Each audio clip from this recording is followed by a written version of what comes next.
Mrs. Benson told me she had hand-delivered checks to the yearbook room that morning. Taped to the walls were sample shots that might appear in the yearbook.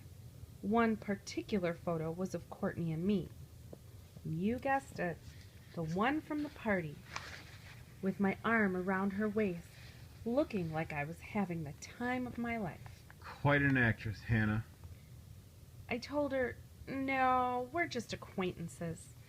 Well, really, it's a fun picture, Miss Benson said. And these next words, I remember exactly. The wonderful thing about a yearbook photo is that everyone shares the moment with you forever.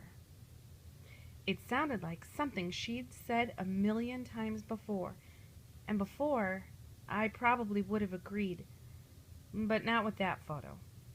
Anyone looking at that photo would definitely not be sharing our moment. They could not come close to imagining my thoughts in that picture, or Courtney's, or Tyler's. Everything about it was false.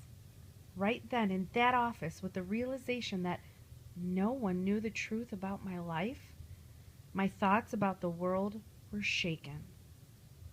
Like driving along a bumpy road and losing control of the steering wheel, tossing you just a tad off the road.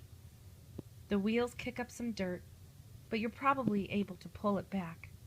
Yet, no matter how tightly you grip the wheel, no matter how hard you try to drive straight, something keeps jerking you to the side.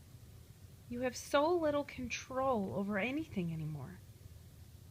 And at some point, the struggle becomes too much, too tiring, and you consider letting go, allowing tragedy or whatever to happen.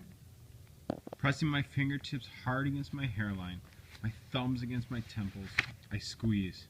In that picture, I'm sure Courtney was wearing a beautiful smile. Fake, but beautiful.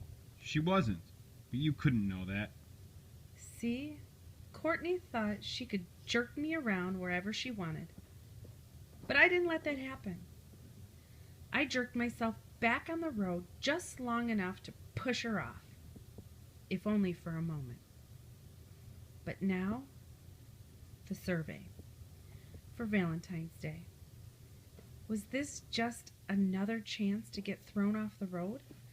Was this survey for the guys who found my name on their list going to be the excuse they needed to ask me out? And would they be extra excited about doing that because of the rumors they'd heard? I looked at the slit in the top of the shoebox, too thin to squeeze my fingers through, but I could lift off the top and take out my survey. It'd be so easy.